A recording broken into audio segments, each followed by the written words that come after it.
हमारा विषय है कैसे हम शैतान पर जयवंत हो सकते हैं।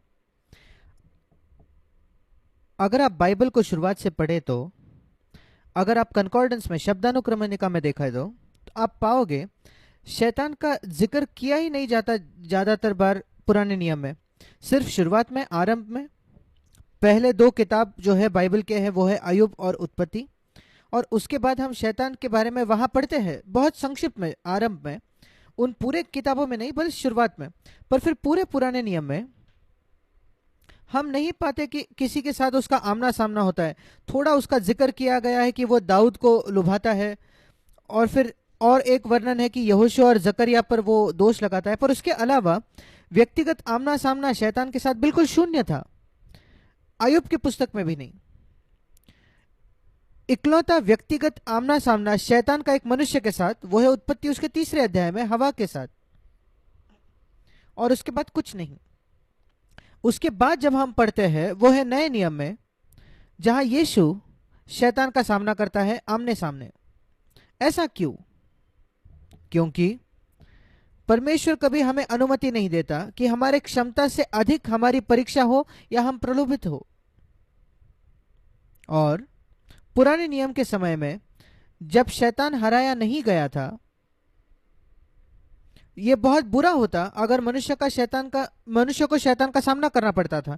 इसलिए वो सिर्फ मनुष्य के शत्रुओं से लड़ते थे, और परमेश्वर उनकी सहायता करता था। जब इस्राएली लोग उसके शत्रुओं से लड़ते थे तो कभी शैतान के साथ उनका आमना सामना नहीं हुआ। पर जब यीशु आया, वो आया था हमारे लिए एक मार्ग खोलने के लिए, ताकि हम पाप पर विजय पाए, शैतान पर विजय पाए, इस संसार पर विजय पाए, हमारी शरीर पर विजय पाए, सारी बातों पर।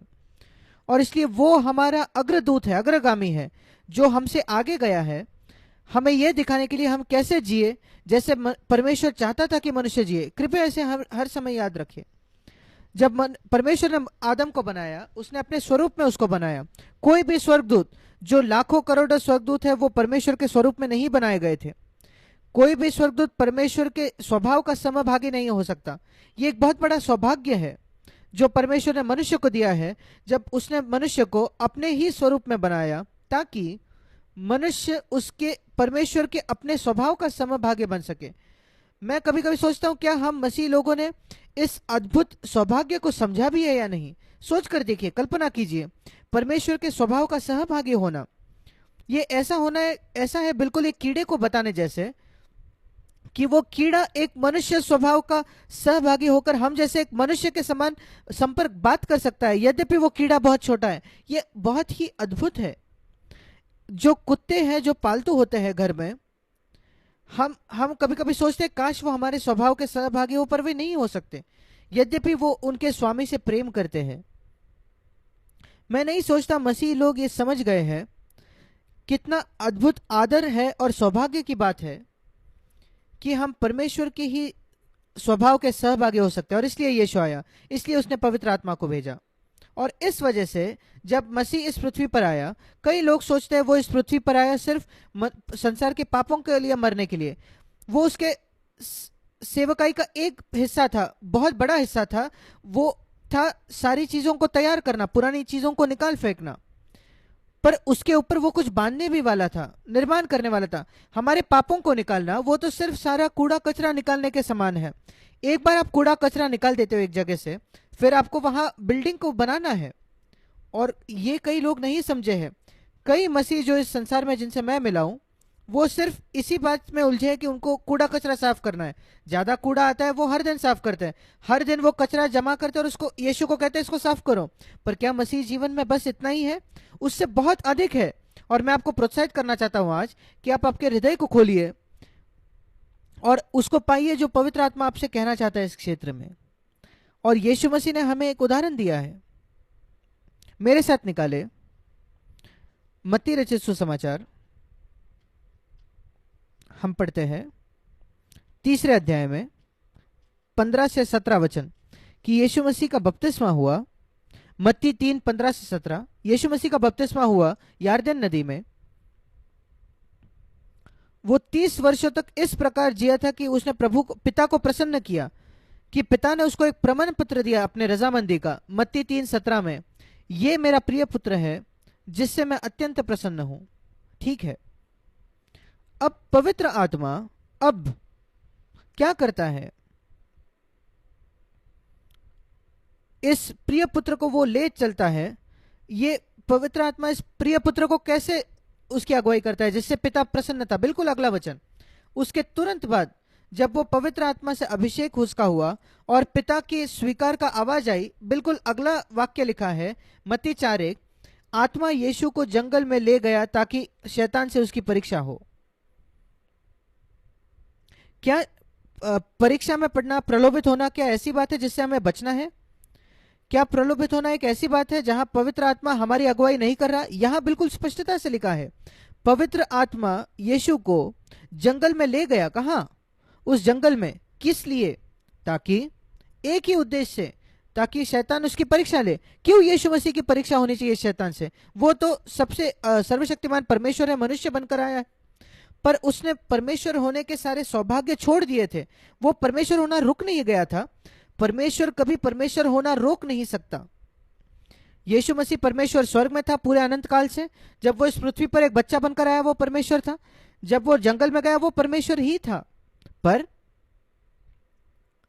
उसने ये चुन लिया कि जो सौभाग्य है उसका वो इस्तेमाल नहीं करे, परमेश्वर होने के सौभाग्य का। एक मनुष्य एक करोड़पति हो सकता है और वो जाकर एक झुग्गी झोपड़ी में रह सकता है किसी गरीब देश में, और सबको वहां बता सकता है, मैं आपको सिखाना चाहता हूं कि यहाँ कैसे रहते हो, आपके जैसे काम करते हुए, आपके जैसे जीते हुए, आपको यह दिखाने के लिए कैसे थोड़े से तनख्वाह के साथ आप एक साफ सुथरा जीवन जी सकते हो। और मैं वचन देता हूं, मैं अपने क्रेडिट कार्ड का इस्तेमाल नहीं करूंगा, डेबिट कार्ड का इस्तेमाल नहीं करूंगा, जहां मेरे पास करोड़ों है बैंक में। इस प्रकार यीशु आया, उसने उसका क्रेडिट कार्ड का इस्तेमाल नहीं किया। परमेश्वर होने के नाते वो एक मनुष्य बनकर जिया, सारी सीमाओं के साथ जो हमारी है, बिल्कुल हमारे तरफ परखा गया, नहीं तो वो हमारे लिए उदाहरण नहीं हो सकता। और इसलिए मसीह इस पृथ्वी पर आया, ना केवल हमारे पापों के लिए मरने के लिए, वो तो सिर्फ जमीन को साफ करना हो गया, पर फिर हमें दिखाने के लिए कैसे परमेश्वर चाहता है कि मनुष्य जिए। और यही मसीह जीवन, मसीह जगत इससे चूक गया है। पहला यूहन्ना 2:6 में बाइबल बताती है, जो कहता है कि मैं मसीह में बना रहता हूं, उसे चाहिए कि वो वैसा ही चले जैसे यीशु चलता था। और मैं बताना चाहता हूं, मैं 46 वर्षों से इसका प्रचार कर रहा हूं। हर एक मसीह को यह सुनना है। क्या आप कहते हो आप एक मसीही हो? फिर आपको क्या करना है? आपको स्वर्ग की तैयारी करनी है? नहीं, यीशु के जैसे चलना है इस पृथ्वी पर। और अगर आप ऐसा करने की कोशिश भी नहीं कर रही, आप मन फिराव भी नहीं कर रहे कि मैं ऐसा नहीं कर रहा, तो मेरे प्रिय भाई, मेरे बहन, मैं बहुत प्रेम से आपको बताना चाहता हूं, आप परमेश्वर के प्रति अनाज्ञाकारी हो और पिता को प्रसन्न नहीं कर रहे। परमेश्वर नहीं चाहता कि आप हर समय हारे हुए जियो शैतान से, हर समय पाप से हारे हुए जियो। वास्तविकता में तो वो ये भी नहीं चाहता कि आप एक बार भी पाप से हारे हुए रहो। आप नहीं चाहते कि शैतान से एक बार भी पराभूत आप रहो, हारे हुए आप रहो। वो चाहते हैं शैतान के ऊपर आप हर समय जयवंत हो। मैं बहुत दुखी हूं कि मेरे नए जन्म के बाद, मेरा 62 वर्ष पहले नया जन्म हुआ, जो लोगों ने मुझे सिखाया, मैं अच्छे संगति में था नए जन्म पाए हुए मसीहों के बीच में, पर उन्हें मुझे कभी नहीं सिखाया कि परमेश्वर चाहता है कि मैं एक जयवंत बनूं। उन्होंने कभी मुझे नहीं सिखाया जो प्रकाशित वाक्य 3:21 में लिखा है, जो जयवंत होगा वो सारी चीजों का उत्तराधिकारी बनेगा। जो जयवंत होता है, जैसे मैं जयवंत हुआ, प्रकाशित वाक्य 3:21, वो मेरे सिंहासन पर बैठेगा मेरे साथ। और प्रकाशित वाक्य में जयवंत होने के विषय में कई बार लिखा है। परमेश्वर चाहता है कि हम जयवंत बने। और मैं आप में से हर एक को बताना चाहता हूं जो सुन रहा है, परमेश्वर चाहता है कि आप जो मसीह हो, अगर आपका नया जन्म नहीं हुआ है तो सबसे पहले अपने पापों से मन फिराइए और मसीह को अपना उद्धारकर्ता और प्रभु के तौर पर स्वीकार करें, और फिर कहे, प्रभु मुझे पवित्र आत्मा से भर दे। यीशु मसीह पवित्र आत्मा से भर गया था और फिर उसने शैतान का सामना किया। आपको पवित्र आत्मा से भरने की जरूरत है, बहुत जरूरी है। अगर यीशु मसीह खुद की यह आवश्यकता थी तो आप और मैं कहाँ है? उसको कम मूल्यवान न जाने। हमारी आवश्यकता है कि हम हर दिन पवित्र आत्मा से भर जाए। मैं ये खोजता हूं कि हर दिन मैं पवित्र आत्मा से भरूं, पर दुर्भाग्यपूर्ण, जब मेरा नया जन्म हुआ, मेरे पाप क्षमा हो गए, यीशु ने मुझे क्षमा किया था, पर मैं पवित्र आत्मा से भरा नहीं था कई सालों तक, जब तक कि मैं इतना थक गया था, हार गया था अपने हारे हुए जीवन से, कि मैं प्रभु को खोजने लगा। मैं निराश था, हारा हुआ था अपने विचारों में, गुस्से से, एक नया जन्म पाया हुआ मसीह के नाते, और मैं प्रचारक भी था।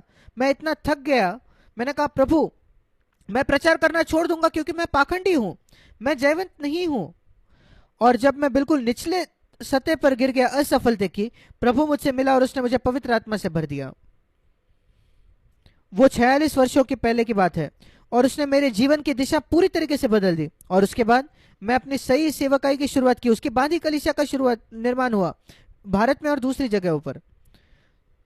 और मैं उसका महत्व देखता हूं। और मैं एक और बात कहना चाहता हूं, उसके बाद ही मैं ये समझने लगा इसका क्या मतलब है कि शैतान पर हमें जयवंत होना है।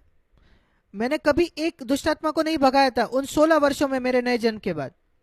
पर जब मैं पवित्र आत्मा से भर गया, मैं ऐसे लोगों से मिलने लगा जिनके अंदर दुष्ट आत्माएं होती थी, और मैं उनको बाहर निकाल सकता था एक शब्द में, बिल्कुल यीशु के जैसे, यीशु मसीह के नाम से निकल जाओ, और वो दुष्ट आत्मा निकल जाती। मैं समझ गया क्या महत्व है पवित्र आत्मा से भरने का। अब सब लोगों की ये सेवक बुलाहट नहीं है कि वो दुष्ट आत्माओं को भगाए, पर सबको बुलाहट है कि वो शैतान पर जयवंत हो। और यहाँ यीशु हमारा उदाहरण है। वो प्रलोभित था, और आप भी प्रलोभित होंगे, परीक्षा होगी आपकी। हम हमारे शरीर की अभिलाषाओं के द्वारा परीक्षा होती है, जैसे याकूब पहले अध्याय में हम पढ़ते हैं। हम शैतान के द्वारा भी परीक्षा हमारी होती है, बाहर से, अंदर से और बाहर से। और हमें जयवंत होना है।